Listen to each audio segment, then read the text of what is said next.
I got a rechargeable battery tip for you. All right, if you're into that, this will help you. So a lot of people that go through rechargeable batteries have quite a few of them.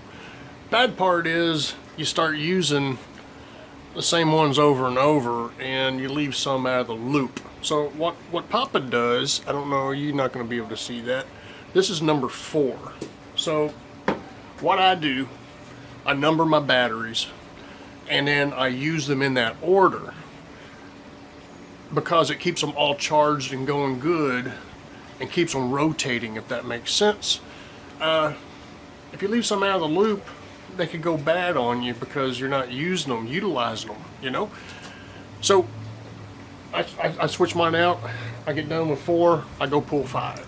4 goes on the charger and I just rotate that away.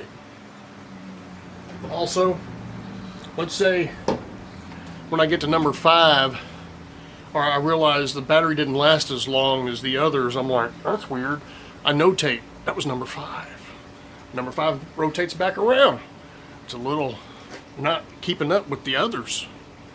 Number 5's a goner. I'll get a new number 5. It's just a battery. It don't hold nothing close to me. All right, that's what I have for you today. Hope you learned something. How-tos and tips with Papa Texas. You like to save time and money? That's what some of my tips and how-tos are about. Check out the playlist. I'll leave the playlist at the end here somewhere. You can go check out what there is, see what you want to do. Other than that, y'all have a great rest of the week. It's Papa Texas. Hit that bell and I'll be notifying you the next time I put a video out. All right, it's Papa Texas. See ya. Get your battery on. Yeah. Hit that bell. Yeah.